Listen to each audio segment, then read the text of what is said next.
Welcome to the Neijiaquan podcast. My name is Isaac Kamens. This is a bi-weekly podcast where my friend Jess O'Brien and I discuss internal martial arts, qigong, and meditation. We are on break, so this is a sample episode from our Patreon. It's the first episode in our series on the spiraling energy body Neigong. And we just wrapped up our series on the 8 bodies of Taoism, which is sort of the second part of this. Goes into the sort of energetic makeup of the body, and we use Taoist meditation and Baguazhang as the examples of how it manifests. So hope you enjoy the sample here. Check out the Patreon for the other series and interviews and much more. We'll be starting season 3 sometime in January, so until then, take care of yourselves and be well.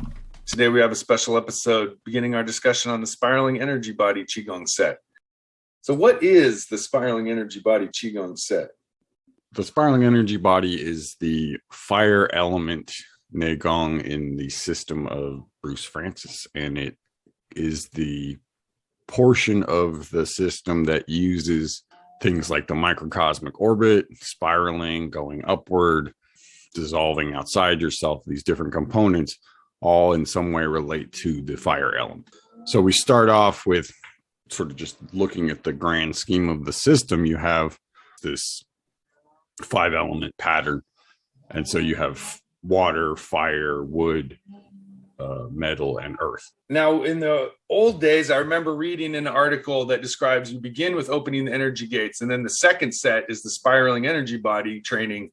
So that then you have the downward and upward sort of linked together. But later he decided to move the spiraling set down in the system, kind of make it more advanced and further down the list of trainings.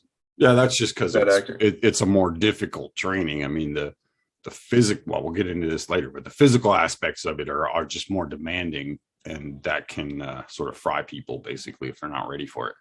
But just so getting into the idea of, if you have a 5-element system, and we'll keep it vague to start with, that you're going to follow, this pattern of water to fire to wood to metal to earth. And that's just kind of how you develop your internal organs. You develop your sensitivity to different Neigongs and other like layers of energy inside your body.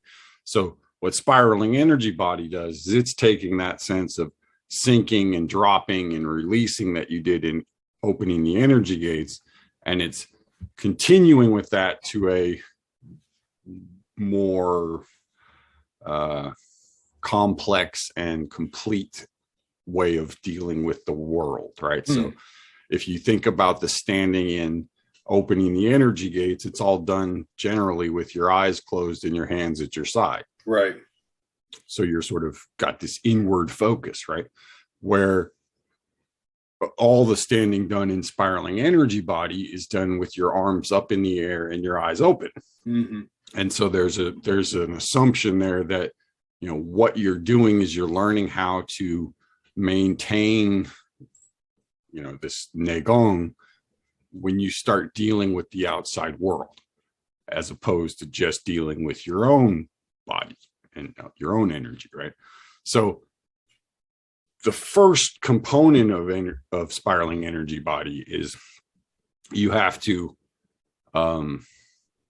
just get the sense of energy can rise up your body, and then you can move it back down, and you can rise up and you can move it back down. So you have that control, and that's kind of like your baseline. Like if you don't have that, you have no business going to anything beyond that, because without that ability, when things start to go up, if you can't make them go back down, you're in trouble.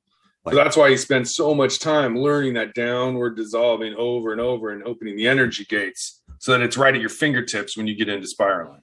It is your energetic fire extinguisher. It is the thing that when you start bringing energy up, or energy starts coming up your body and it's too much for you, either physically or mentally or energetically, you have a way of chilling it out and bringing it back down so that it doesn't metaphorically or literally fry your circuits, right? Right, that makes sense. And so it's your safety mechanism. So yes, right. That's why so much time is spent on the first one, and this second one, quote unquote, is only done when you, and that's why I think why he moved it to more the end of the series, is that it just takes so long to get to that point where you're comfortable with that. I mean, right. I started it way too soon. I took a spiraling energy class. I think I've been doing standing for about 2 years.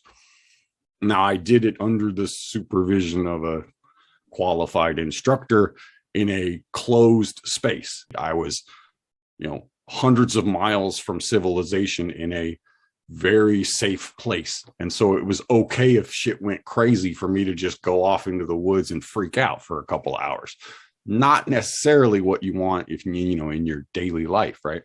So you kind of need to approach this thing very gingerly at first, because it can you don't want to be in a rush. Like it can burn you, fire can burn you. Like water, there's no real danger when you play with a bucket of water, unless you stick your head in and try to breathe. But right. The water itself is fairly passive, right? But even a little bit of fire can sting, can get out of control, right? And that is the nature of fire, is to be a bit chaotic, to always be seeking to jump to the next thing. Yeah, it's like a chaotic growth, right? It's not a predictable thing like a wood growth. Right. It's fairly predictable. It's very unpredictable in that sense. And so part of what you're learning how to do is control that unpredictable element inside your body. That takes awareness, and that takes focus. And again, that's why the obsession in opening the energy gates. We did a whole season on nothing but standing and dissolving and letting your energy drop and finding that way to relax inside yourself. And I think people are wondering, like, geez, when are we going to get to like the action here? But somehow, once you lay that foundation really strongly, that gives you the ability to then pursue these more rising practices that are necessary, but can get out of control if you let it go that way.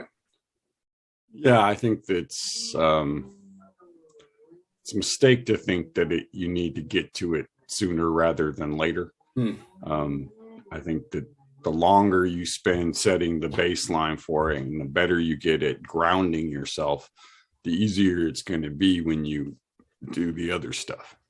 So that makes sense. I mean, and part of this stuff is it comes up in other things. Like, for example, if you do Bagwajang, these type of techniques come up even without you really doing it, because of all the physical twisting and motions that you're doing. That just activates this energy, right? Especially if the twist is going up all the time.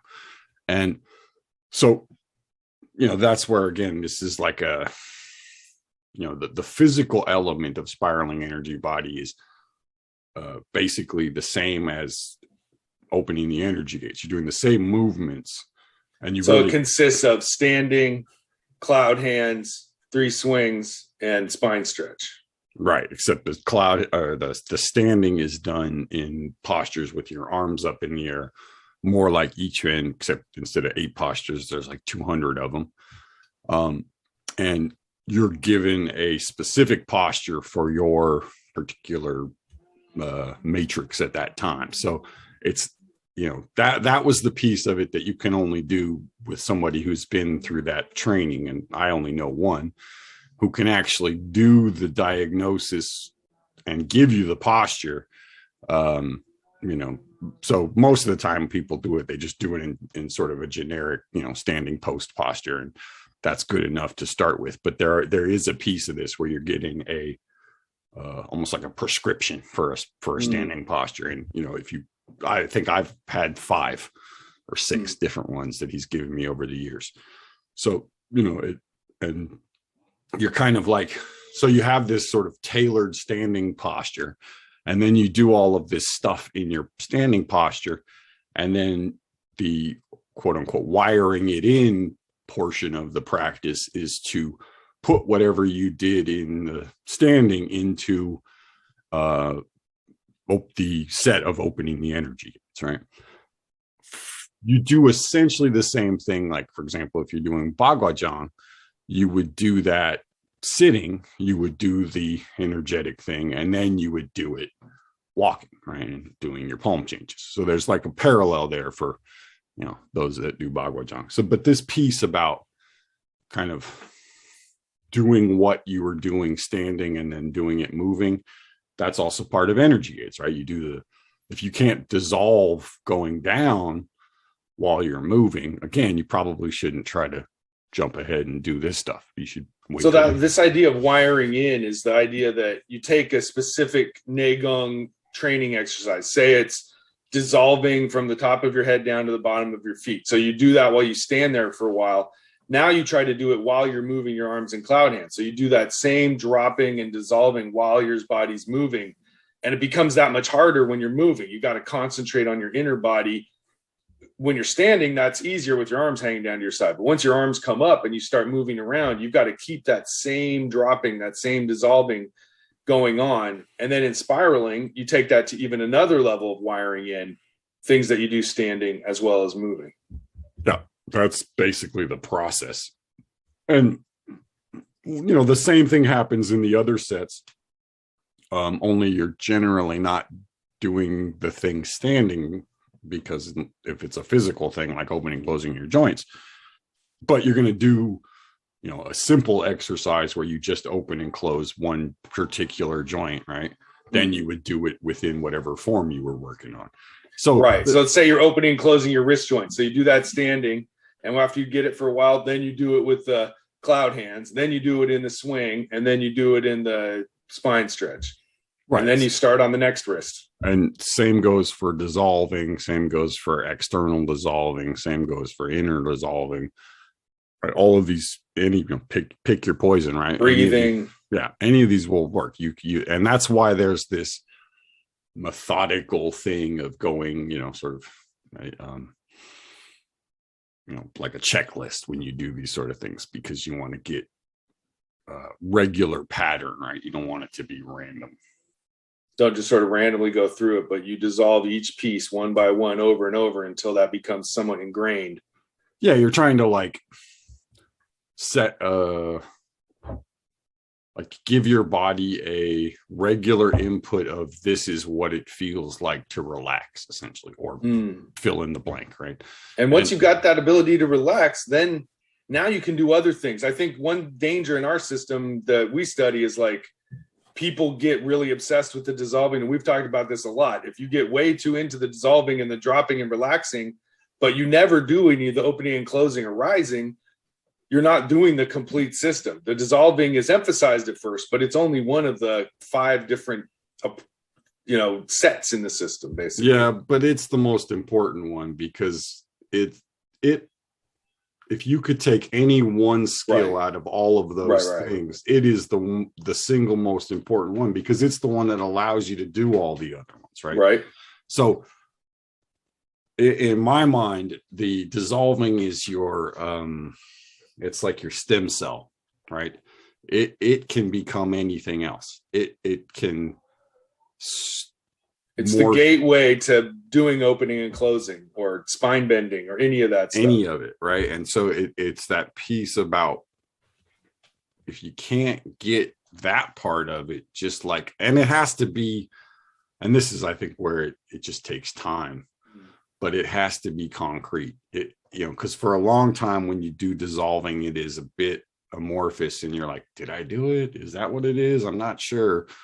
And you don't really want to go into the unknown, right? Without that, you don't go backpacking without a certain amount of, materials. Got to fill your pack up right? with stuff. And it's the same thing with this. If you don't have a good toolkit, you don't got your backpack full of goodies, right? It's probably not miserable out there. It's not that you can't need a sleeping bag, right? It's not that you can't do it. It's just going to be a horribly miserable experience, and you're probably not going to get much out of it. Right. You got to bring your rain gear. Where if you build up to it and you prepare for it, it can actually, be a semi-pleasant experience and take you somewhere.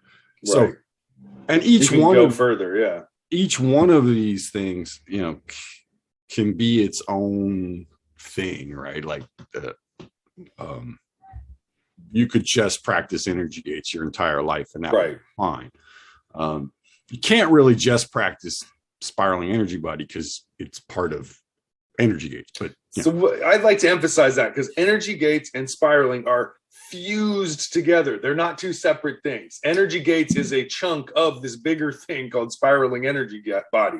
Well, you can't separate the two in a way. It's part one and part two. Right? It's like the boat and the ocean. You need the boat to go out on the ocean. Yeah. But without the ocean, the boat just sits in the harbor.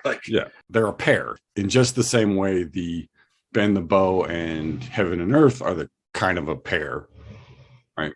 You have this thing where they kind of, form a more complete but not fully completed set, right? Mm-hmm. And the earth one is the one that puts it all together, right?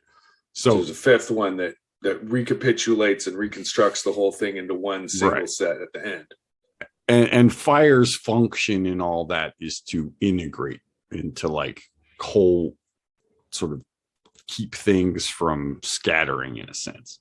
Your ability to do the spiraling is what, like the spirals are kind of what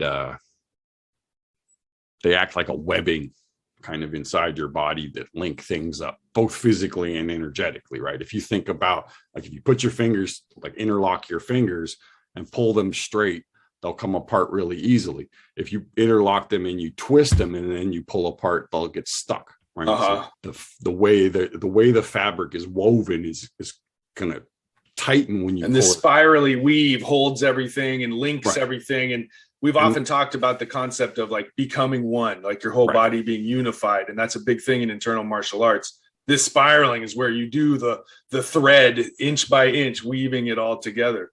Yeah, it creates this. I mean, to me, it's kind of like it's like a web. It's like an invisible spider web that links all of your parts. A bit the way your fascia kind of runs over your entire body. Innervates everything, yeah. But it just, the way it's structured is a bit like spiraling fibers, right? Right. So when you do any kind of physical motion, the goal is to try to move in a way that doesn't make those things pull like tear each other, but to that they coil in and coil out. And support each other and unify and link, so that every motion you make links all the way from the bottom of your foot to the tip of your finger. And the beauty of spiraling is that you, instead of just waiting for that to happen, you go in there and mentally use your awareness and your E to pull one thread at a time all the way through those pathways in a painstaking process of sort of rewiring your whole system that could take quite a while of work. Yeah, well, I guess now we'll talk a little bit about the actual components. So there's 4 main components, each of which has some subcomponents. But first piece of it is what we just talked about, which is the upward dissolving. The second piece of it is you take the gates that you dissolved, right, and you make spheres with those gates. And there's a process of how you make those spheres, but you make a sphere, and once you've made a sphere with all of your energy gates, you have to go through a process of linking those spheres to each other via your lower dangyun. And this is the process known as powering up and powering down, right? And you do a thing where you energetically link each of your energy gate balls to your lower dangyun. And that part alone takes a long time. I mean, that one could take you, 2-3 days to go through one pass, right? So that's the first part, is you make these spheres and you link all these spheres to your dangyun. Then you start to bring energy up and down your body. So this is the rising part of bringing energy up. So the same way in energy gates, you made energy go down. In spiraling, you make it go up. And as a straight line hits a spinning ball, it becomes a spiral, right? So there's a spinning thing, and then when something strikes it, it spins off of it somehow rather than passing through it straight. So you have this network of spinning balls, right? And then you start moving this linear energetic force up through those spinning balls, and each one of those balls is going to catch this thing, spin it to the next one, and then that one's going to catch it, spin it to the next one, and until it gets to wherever you want it to go, and then you're going to bring it back in. So there's always this thing of a spiral will go out, but it always, by nature, it's going out and in at the same time. That's what a spiral does. So that's the part where it's like it has to circulate in order to function properly, or what you end up with is it will kind of go in one direction and just kind of not come back. And that isn't what you want. And then the final stage of it is you begin to,